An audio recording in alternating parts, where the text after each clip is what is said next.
Hi, I'm Lauren Meffin, speech pathologist, lymphedema therapist. Let's talk a little bit about trismus. Trismus is a side effect that may occur with the diagnosis of head and neck cancer, or it may occur following treatment of head and neck cancer.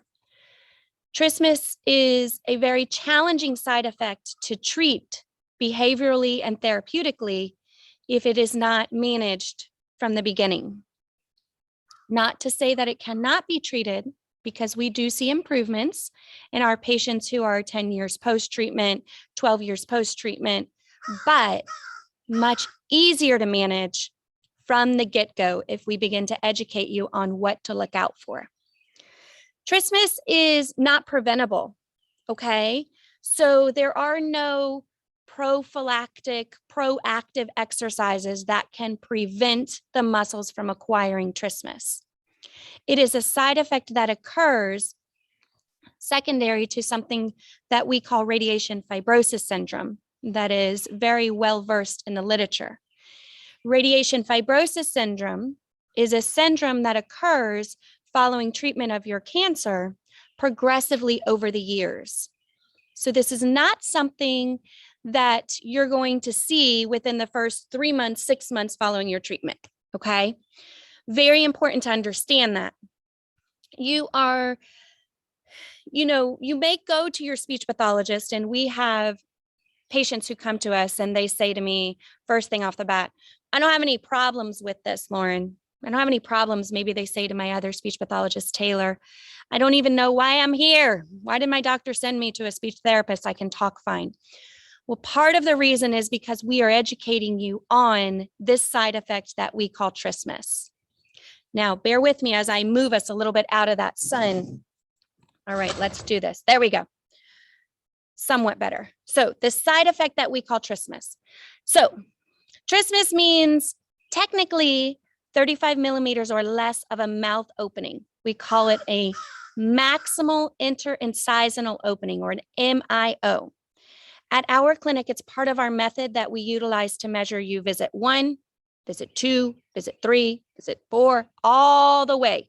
This is something that is done consistently and regularly, even at your 3-month post, 6-month post, 12-month post. We are always monitoring the opening of your mouth. If you're a head and neck cancer speech pathologist who is not doing this, then I need you to make this part of your regimen, okay? If you are a patient, let's learn the 3-finger rule. I take 3 fingers, my pointer, my middle, my ring. I try to place them inside my mouth, big and wide. And I try to ensure that there is not a significant amount of pain here. So 3 fingers every morning, the time I brush my teeth, maybe I'm rinsing out my gums if I don't have teeth, etc. I'm measuring, okay? Now, if you don't have teeth, there's going to be a separate video that we're going to continue this journey of how do we measure differently. I still want you to utilize the 3-finger rule, okay? So if you're a patient and you're not measuring the mouth opening and you've undergone treatment for tonsillar cancer, base of tongue cancer, pharyngeal wall, nasopharyngeal, you've undergone parotid tumors, any of these regions, anything involving neck that also potentially involved radiation to the muscles of the mouth opening, I need you measuring it, okay? So here we go. Maximal interincisal opening is the measurement from the bottom of your top tooth to the top of your bottom tooth when your mouth is wide open. So let's get our handy dandy Dollar Tree or sewing tape measure. We care about this in terms of millimeters, all right? So this tiny little lines on the tape measure. Remember, I'm a speech pathologist. I don't do math that well, but millimeters, little dashes. I'm going to take my 0 and I'm going to place this 0 at the bottom of my top tooth, and I'm going to open my mouth wide and get the measurement right here.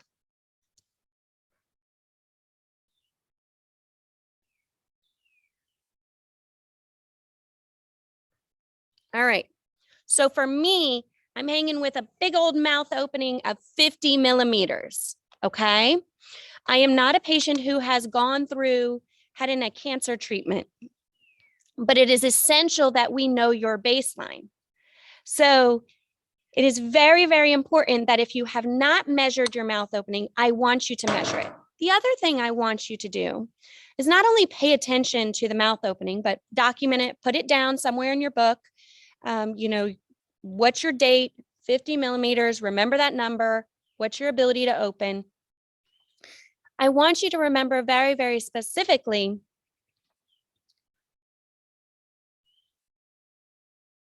if I am going to measure myself 50 millimeters, what was my pain when I opened? Because in Trismus therapy, pain is a very real thing.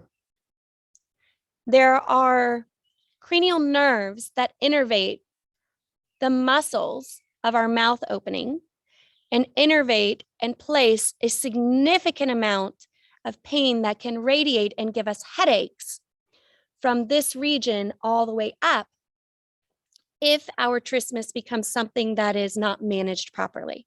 So when I open my mouth,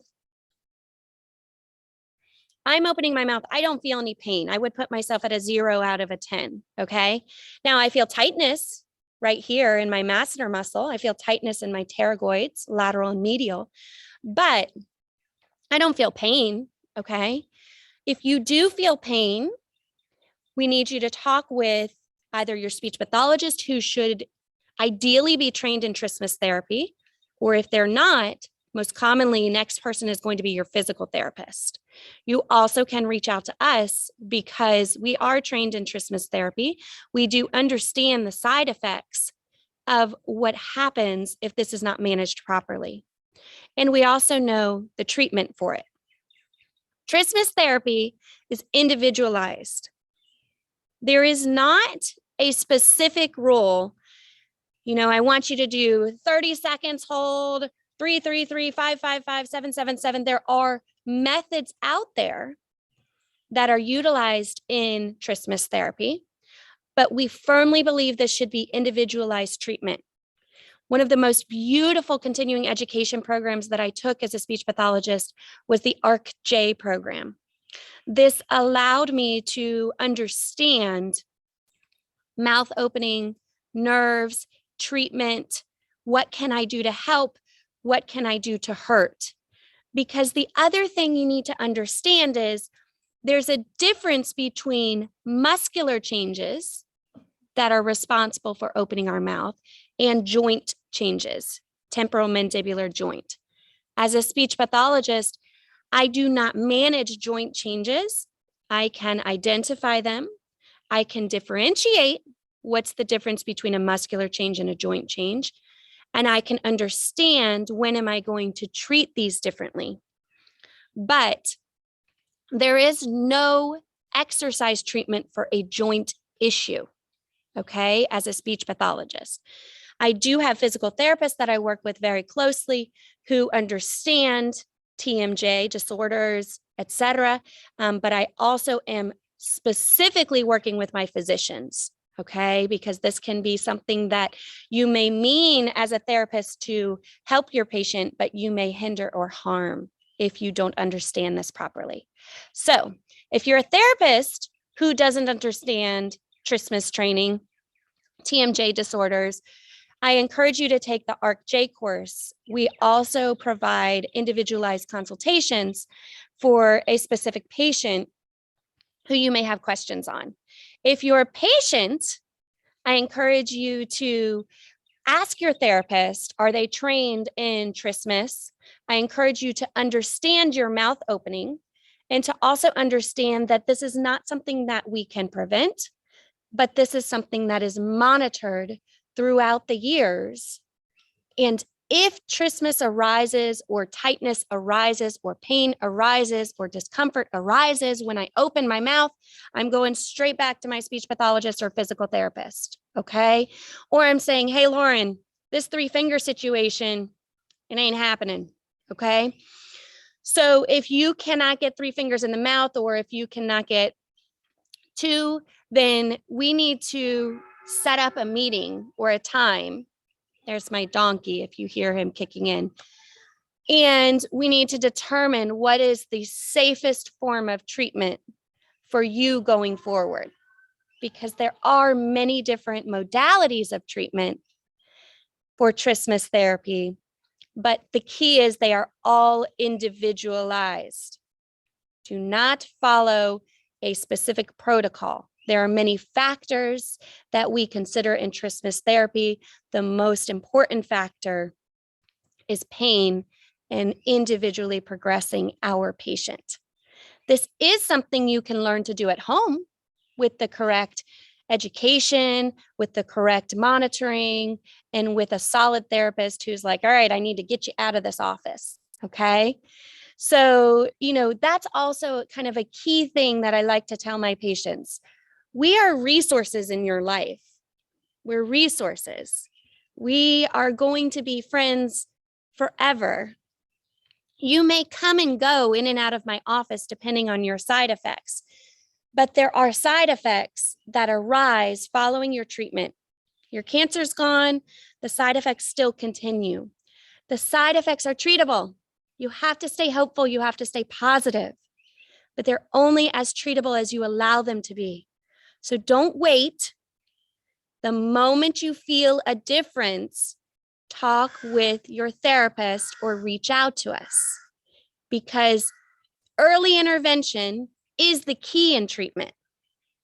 Okay, there's a difference in my world between prevention and early intervention. All right, so if you have any questions, any comments regarding trismus, please feel free to ask us. And we hope this is valuable in one more step in you managing your side effects and giving you the most success to improve your quality of life and your time with your family at mealtime. Have an awesome rest of your day.